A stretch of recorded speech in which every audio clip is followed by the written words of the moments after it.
Hi again, everybody. Thank you very much for joining myself and Elise. And today we're very grateful to be joined by Will Kelleher, former Exeter University student and Exeposé Sports Editor, now working for the Daily Mail as a rugby union correspondent. He covered his 200th union match last week or the weekend before last with Harlequins versus Wasps.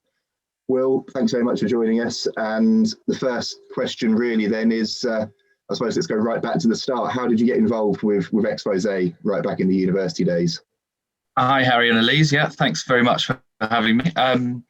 So how did I get involved? Well, I came from school after a year abroad in New Zealand and enrolled to study geography with a mind to do a bit of student journalism and stuff like that. But I was told when I was at school that you might as well do a sort of normal degree, I guess, and do the student media stuff off the side rather than like a journalism specific course. And actually, as you guys know, Exeter, at least at my time, didn't do stuff like that anyway. So yeah, I chose Exeter and really enjoyed it. And from the start, really got involved. I remember because I was part of the rugby team, not really one of the top ones, the fair 15 we call ourselves, fifths. And we went to our first Grand Prix at Coombe Dingle in Bristol, which was the sort of like baptism of fire for all the young people who just come out of school, really. And I remember writing a little report that was like half jokey and half kind of serious about how we got on up there. And it was a weird tournament because we played things like 10-minute games. So lots of the scores were like 5-0 and stuff like that. So it wasn't very exciting. So it wasn't a hell of a lot to write about. But I remember that I think one of our props made an amazing break. So that got a bit of celebration. And yeah, I kind of just thought, well, I like to write a bit about the games and stuff like that. So I managed to get involved and go down to the things on the Friday where we give them free Domino's pizza, which was quite nice. Pre-COVID, obviously. So yeah, I did a bit of that. And then I remember near the end of my first year, I had done a few bits and pieces, but not a hell of a lot. And the leaving editor said, well, you fancy taking over the sports editor job? And I was a bit like, I don't know, I think it was half a case of no one else had put their name forward, and half that I was someone who had sort of forced their hand in the year, and then managed to team up. I think they said to me, "Oh, there's another guy who's interested called Mike, who does a bit of rugby too," and I was a bit like, "Oh right, is that my mate Mike?" So it was my friend Mike Stanton, and we teamed up, and I knew him because it was funny because he also did geography in my classes and we also played rugby together. So we kind of just then did the paper together and got in and kind of went from there. So that was the initial in, I guess. And obviously, sorry, Elise, you go first. I'd say it's really interesting how you just fell into it, actually. I think that a lot of people come to university, I guess, trying to figure out where they want to go. So you mentioned that you studied geography here at Exeter. And I read that you wrote your dissertation on ethical issues with rugby ball stitching. Yeah, I did. That was a mad one, really. But there was what subject do you guys do? English. I'm a history student. Okay. So yeah, there's a subsect in geography called Follow the Thing, which is looking at like commodity chains and things like that. And essentially the sort of basic question is, where does the stuff we use every day come from? And my tutor, Dr. Ian Cook, was in charge of that. And he ran a really interesting lecture series, which was literally things like your cereal in the morning, where does it come from? It might say it's Dorset Cereals or something like that, but it's actually owned by Unilever, who also own Head and Shoulders and things like that. So it was sort of uncovering that sort of thing. And I remember in my third year, well, I guess end of second year, going into third year, thinking, well, what am I going to do for my dissertation? And I was thinking about footballs because of the sort of well-known issues about where they're made and essentially a bit of child labour and stuff like that. And there's been stories about Nike and Adidas and all sorts. And Ian said to me, well, why don't you do rugby balls? And I was like, well, no one's ever done that. And he said, well, exactly. And you play rugby, don't you? You don't play football. So it would mean a bit more to you, wouldn't it? And so, yeah, I managed to, I mean, it's a weird one. It wasn't a very traditional dissertation. And I think if I've still got it somewhere, and if I read it now, it's really weird because I've written it as a, so it all sounds a bit sort of self-indulgent, really, but you've written it as sort of like a stream of consciousness, and you don't really go into it knowing what the end result was going to be. So I kind of literally just bought a rugby ball from the shop and sort of described the process, really, of finding out where I think it came from. And it was crazy, really, because I was doing lots of research in the summer, and there was a guy in Australia called Ben Doherty, who still writes for like the Sydney Morning Herald and things like that.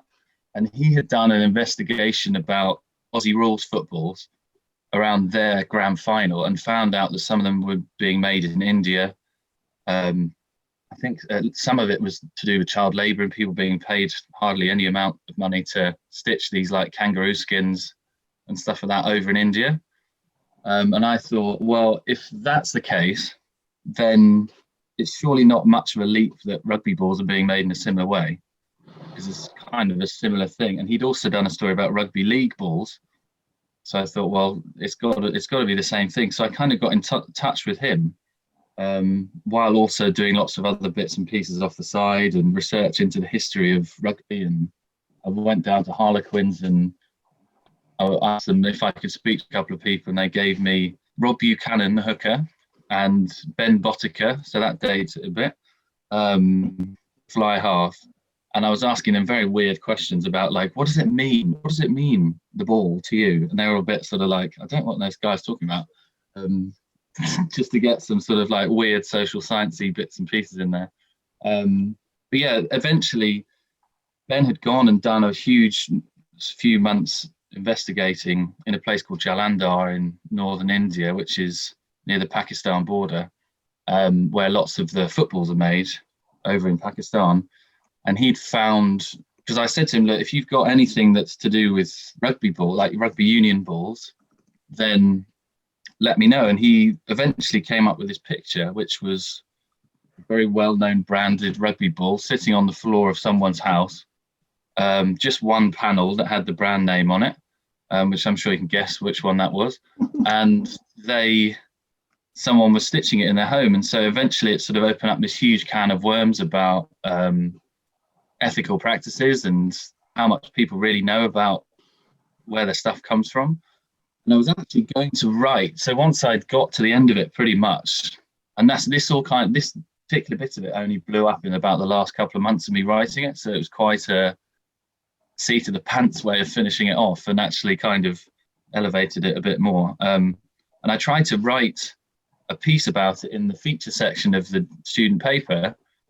And because of sort of media law and all that thing, I had to give the company a right of reply. And essentially the email came back of, this is very dangerous stuff for you to be writing about. You need to be sure that you're tooled up, because we wouldn't hesitate to take this further. And you just think, okay, interesting.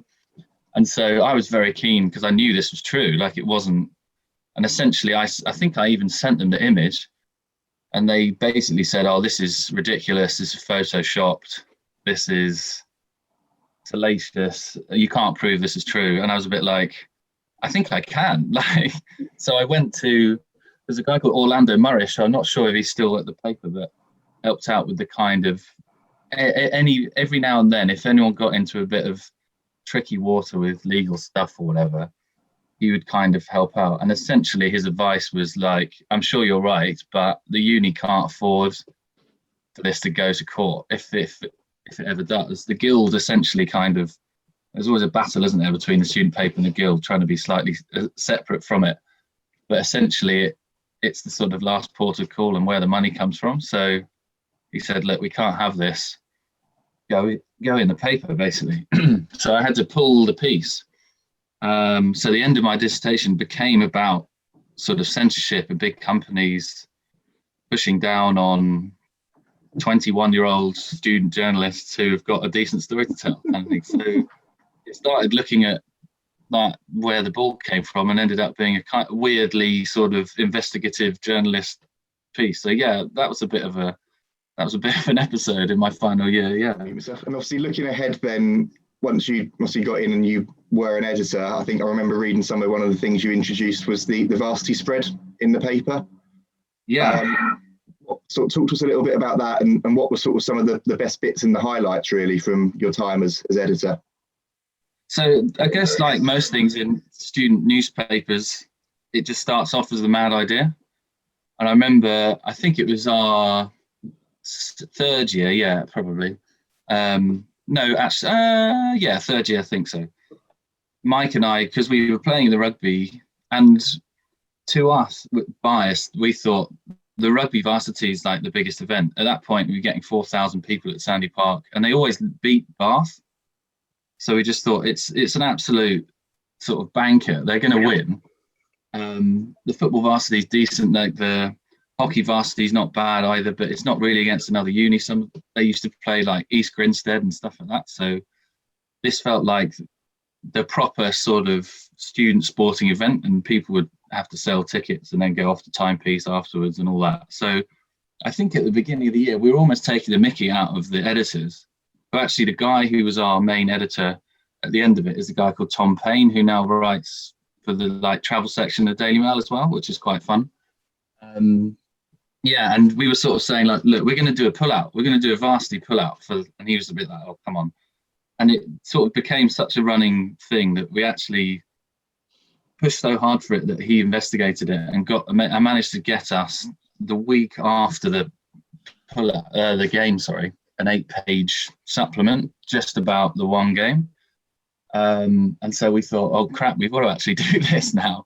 We've got to fill 8 pages, because we usually were doing like 3 pages every fortnight, and it was everything from swimming to tennis to third team hockey and whatever else. And then we were suddenly going to have to do an 8-pager on one match. So, and obviously luckily the way the thing fell with the paper coming out every fortnight, it came out quite a few days after it had happened, but obviously it was played on a Wednesday night. We had to edit it on the Thursday and send it off to print on the Friday for the Monday. So it was a hell of an effort. And I think, we went into the office. So we did the game, went into the office at let's say 10 o'clock at night, didn't leave until about 4 in the morning, came straight back at 8, and we're doing it all day on the Thursday. And it was mad because we just went really ambitious, and we were like, well, we're going to be able to like work out the possession stat. We're going to do a timeline of what happens and comment pieces and all sorts. So we had like trying to work out how the hell do you work out who's got territory and possession when you're just watching the game.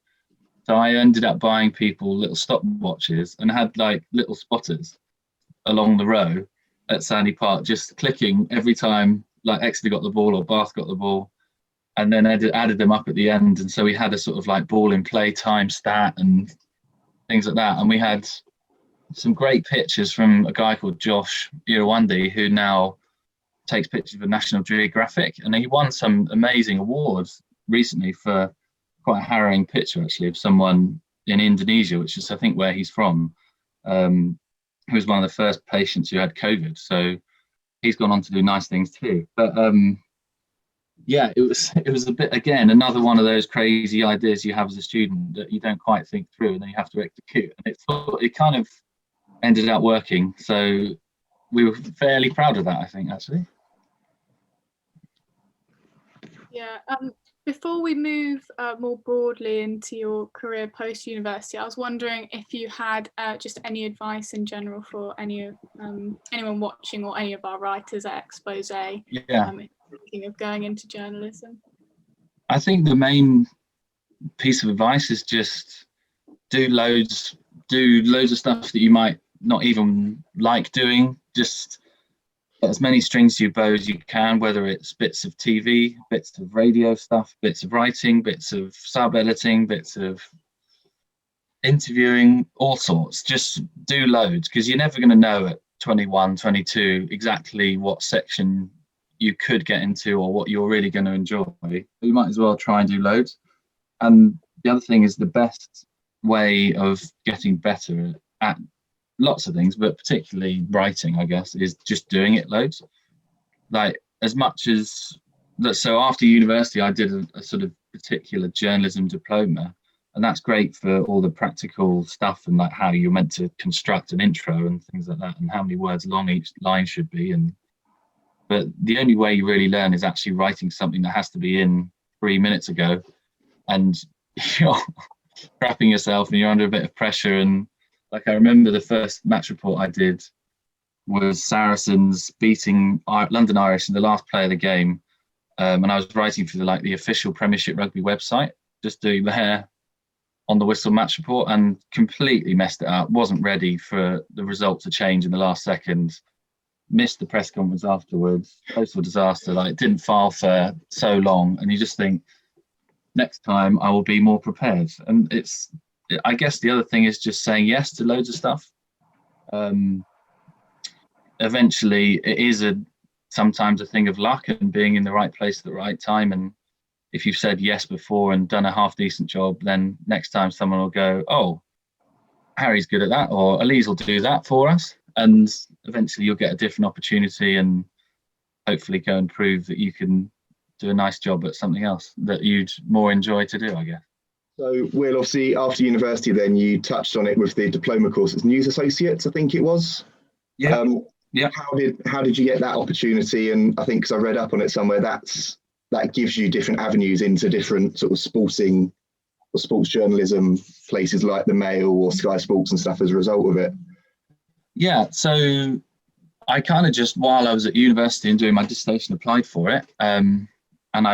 They had the one that attracted me to it was that I had a particularly sport-specific course. They do ones for news journalism, they do short-term ones, they do like after work ones for people who have to have a job and all that sort of stuff. But this one was particularly focused on sport, and it lasted pretty much a season. So it started the September after I left university in 2014, and ran till the following May.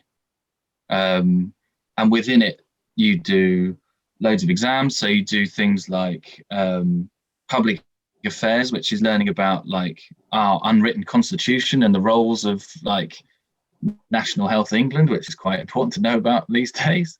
But then you also learn how to do match reports, and you do pretend ones of watching an old game on YouTube that you don't know the result for, and you've got to write only 4 paragraphs on it and try and sum up a 4-3 thriller in like 100 words or something like that. And you learn shorthand as well, which comes in useful, and lots of things. And you have to pass proper exams and everything else.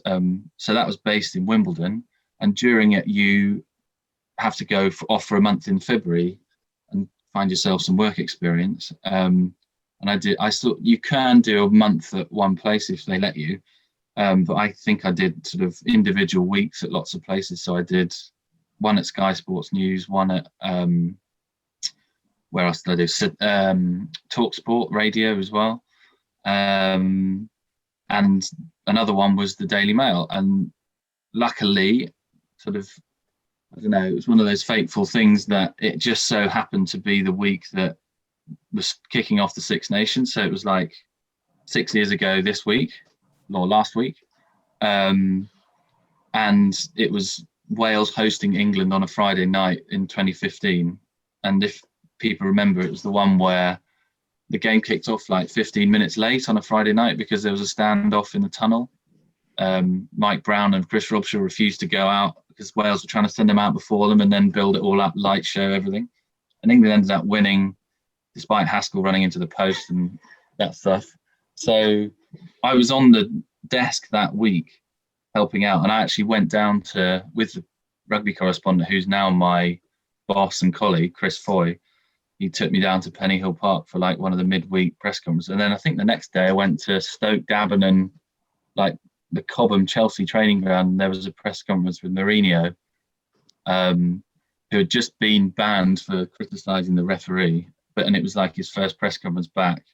And I remember he was asked like, "Oh, how are you feeling today, Jose?" And he just went, "Normal."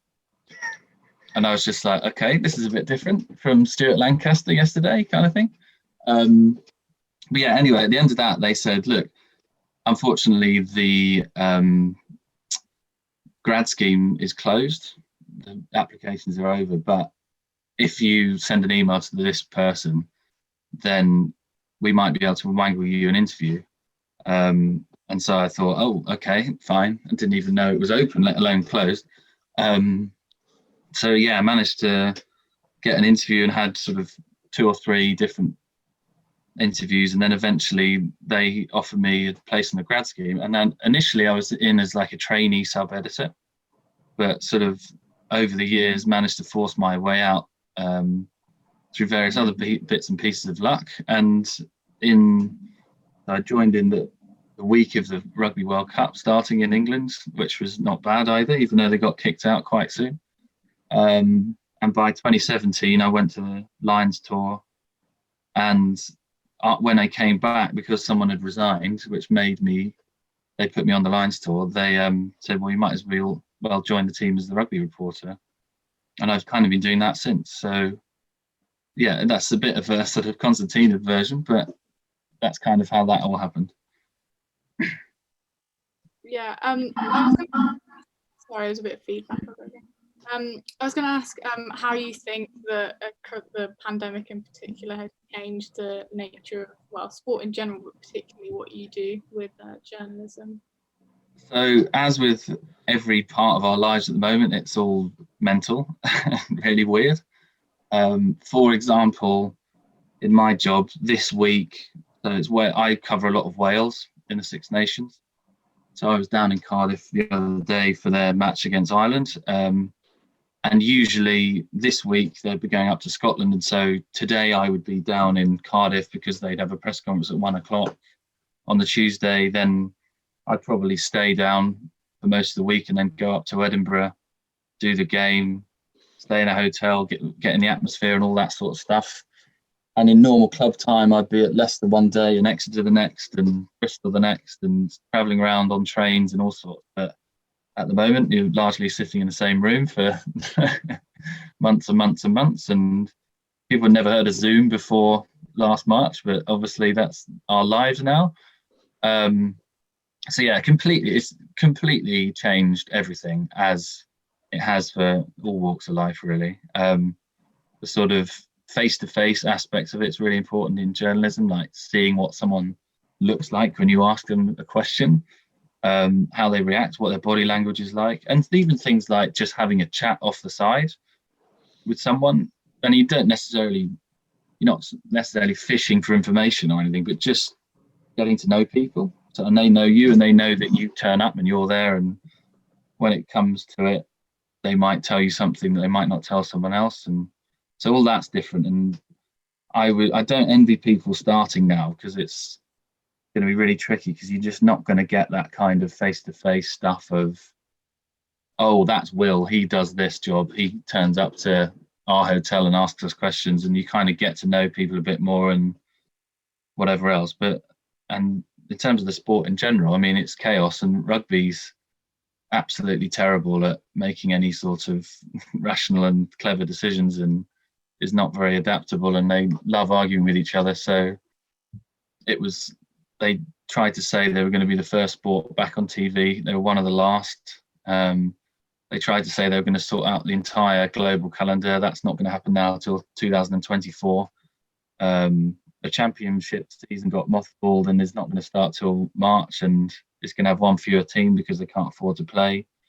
They've had various COVID outbreaks and cancelled games and apportioning points, and they've managed to relegate Saracens, which wasn't in the rules, and they've managed to promote them even if they don't finish top of the table, I reckon, too. So honestly, rugby has been shown a really bad light. There's lots of sports that have done quite well, but I think the worst of rugby's come out in the COVID crisis. And there's loads of talk about, it's hands across the sea and it's all everyone working together, which is just proven not to be true. I mean, they've done well at getting on competitions, but as you can see with the Lions conversation as well, I mean, Still don't know what's going to happen with that, and that's meant to happen in about 4 months' time. And clearly, unbelievably tricky. But when it comes down to it, everyone's kind of out for themselves and their own bottom line. And maybe understandably, the finances are dominating, or lack of. So yeah, it's been fairly chaotic. I mean, I remember the sport closing down in March, and it was almost the busiest time when there was nothing going on, because it was just so crazy with contract negotiations and our competitions happening, what's happening with tours. And so from a news perspective, it was probably the busiest I've been for quite a while, even though there was literally no rugby happening for 6 months. And obviously, sort of, you touched on it a little bit there as well, with obviously everything being face to face, normally being face to face, and obviously now over Zoom. What's it been like? So you've been fortunate enough to go into the stadiums and watch some of the games. From a journalist's perspective, how much has that varied since the sport's come back? So to start with, it was really crazy.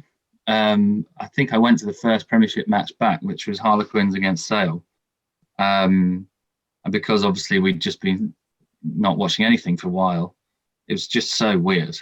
And I guess when you go around to the games as well, because you see lots of the same other journalists all the time, you become quite good mates. And so it's sort of, let's go for a beer afterwards, or let's just chat about or moan about what's been going on in the last few weeks or whatever. And that's obviously really quite difficult when you're all masked up and distanced and things like that. And then there's all the teething problems of the groundsman mowing the lawn while you're trying to listen to a Zoom call, and it's feedback from 9 different laptops all across the press box, and you just think this is absolute chaos. And then no one sort of asks questions because you're freezing cold and you've got like hat up to there, mask up to there, and you're trying to look at a Zoom call. So and the players are just sort of like, sorry, I can't quite hear you. Are you on mute, mate? All this stuff. And it's just bad. But so lots of that's been kind of ironed out over the time.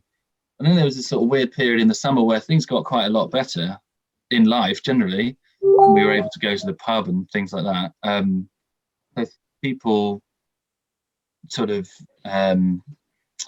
were able to come and chat to us up at the press box at a distance or whatever, rather than just being on Zoom. And some were a bit more reticent not to do that, and others wanted to do a bit more face-to-face stuff with masks on or whatever. So that was crazy. And then obviously everything got locked down again, and the internationals was really weird because those games in the autumn, I don't know what they were like on telly, but they were pretty terrible to watch at the ground. And I'm appreciate lucky to go, but some of them were just so terrible, just really quite boring and flat. And you just think, wow, international rugby, has it always been? I remember actually asking people, like, is it always this rubbish and we just don't realise because the atmosphere is really good? Like, is a tight game, do we find it interesting because people are screaming at each other and 80,000 people go mad?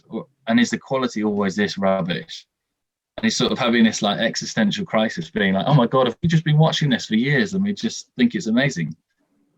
But maybe I think it was, like in hindsight, I think it was actually just really crap. Because the last weekend, the Six Nations was genuinely really good. The quality of the rugby, and I guess the players have got used to it a bit too. And we haven't had fans now for almost a year.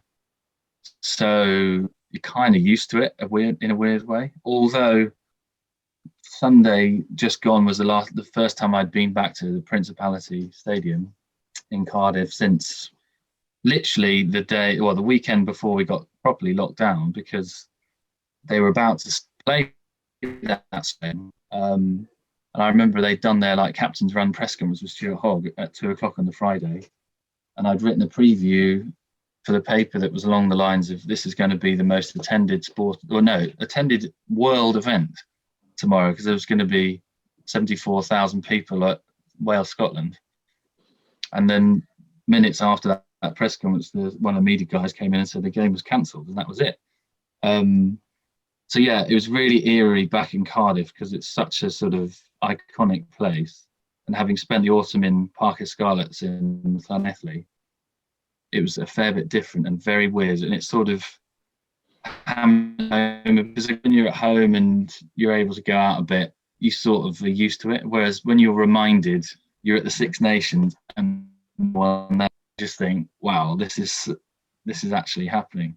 So I've been trying to take some pictures and stuff of that, of just what it's been like, because we'll probably forget in 20 years time and go, oh yeah, wow, do you remember that year when everything went mad?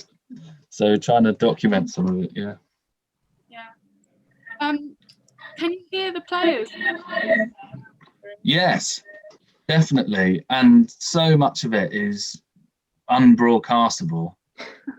Like Dan Bigger, honestly, the other day, most words ending or beginning with an F.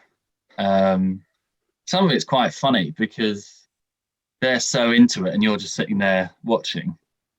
Some of the comments people come out with are extraordinary. And there's lots of sort of bits of tactical stuff or whatever, or you can tell what their call is for certain things. So, for example, like Wales against Ireland the other day, whenever a free kick or a penalty or something was given against Wales, you can hear loads of the players going, option, option, option, and action as well. And I think it's just them switching on and going, come on, refocus. So yeah, you get a hell of a lot of that and hell of effing and blinding. And also, to be honest, often the coaches sit near us anyway. But lots of the time you can't hear them, but more so in club grounds, less so at internationals. And especially the away team. So like if you're at Sandy Park and in the days gone by, you'd have Steve Diamond sitting there and chewing on his coffee and saying some incredibly libelous, horrendous things next to you. Yeah, and there's all sorts you hear that you never thought you would, which is quite interesting. Yeah. So just to finish up then, if it's okay with you, we'll alternate, but we thought we'd just do a sort of quick fire question of sort of best bits and standout bits right. so far. As in best bits from or uni best, or in general, like uni or since you've been working with the Mail. Okay, best bits, right. So I'll try and be as quick. That's all right, doesn't matter. So the first one is best match you've been able to see live. Choice between two. Both of them were when New Zealand lost. The first one was the second test of the Lions, 2017. Raining, horrendous day. No one expected the Lions to win. Amazing performance. And the atmosphere at full time was like I've never seen in my life. The other one would have been England-New Zealand semi-final World Cup just gone. But I think the Lions edges it for atmosphere. Elise, do you want to jump on with one? Do you think there are any downsides of being a sports journalist?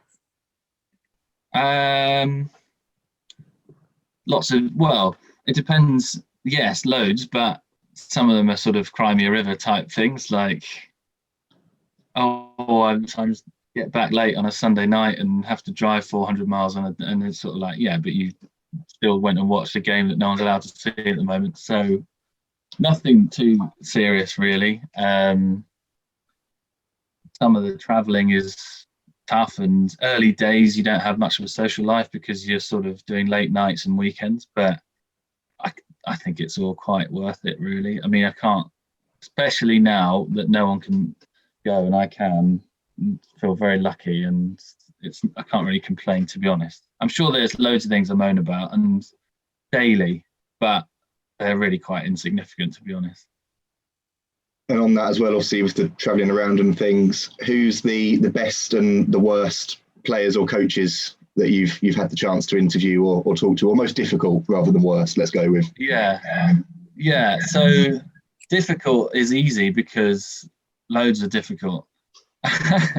It's almost more of a, well, no, maybe that's unfair, but lots of people don't want to talk to you and have to, so that's tricky. And the one that's particularly, I don't think it's, I don't know, letting daylight in upon magic to say that Owen Farrell is very difficult to interview and hates it. And I don't think he's necessarily actively being tough or anything, but especially after he's lost or whatever, the last thing he wants to do is talk to you.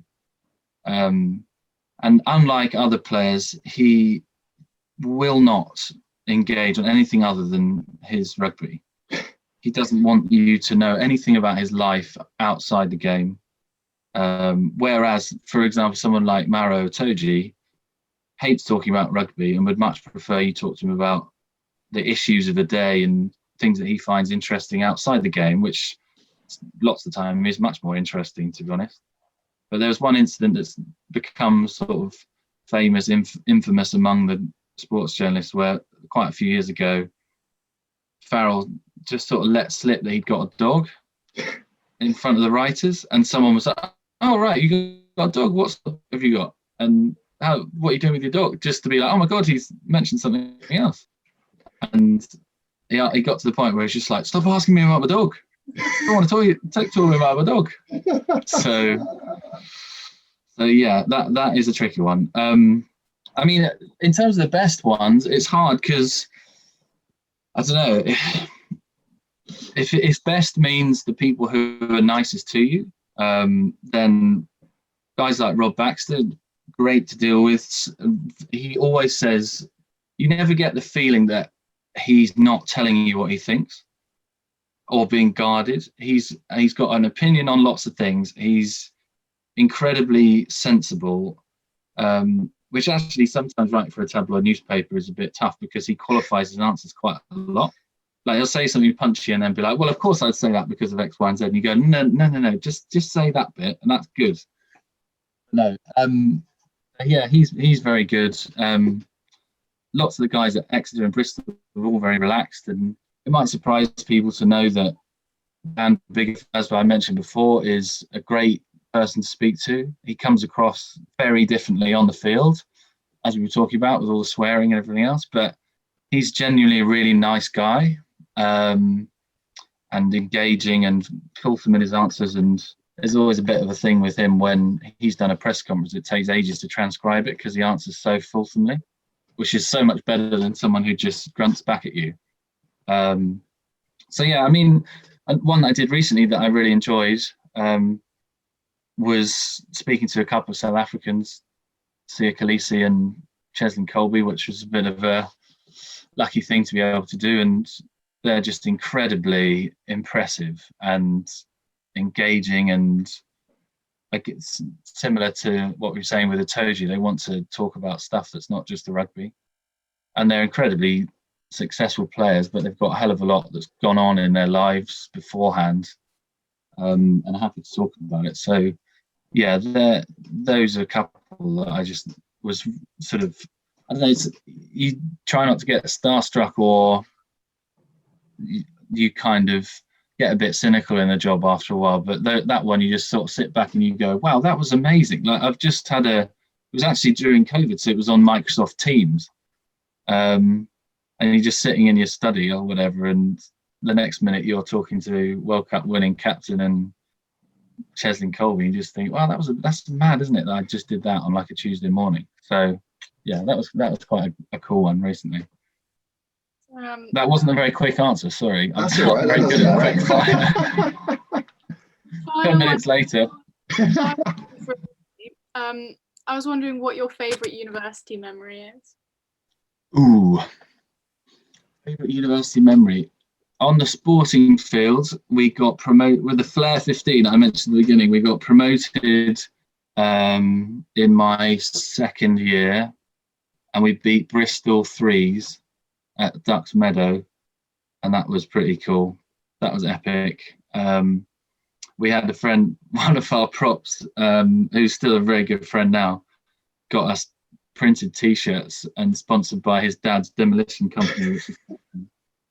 But he didn't print anything on the front, so they were just green with nothing on. And at the back, they had like Exeter University flair just for this one match. So that was one of those things you do at uni. So that's the sporting one. I tell you what, the best, and one of these things where it's really tough to say this because people aren't going to be able to enjoy these sort of things at the moment because of COVID and all that. But one of my best ever weeks at Exeter was grad week. It was so amazing. So it was July 2014. I think I received my degree on the Monday, and then we were just down in for a week, didn't have to do any work. The only people who were in the town were the third years and the people who were leaving. So no queues for any of the clubs and all that. And it's just so fun. And had the big like grad ball at the Forum and around the campus on the Saturday night. And yeah, it was just an awesome like summer week down in Exeter. Sort of nothing, no pressure on. You've done it, and you can just have a laugh. So that was a great week. Yeah. Awesome. Well, if it's okay with you, we'll leave it there. Perfect.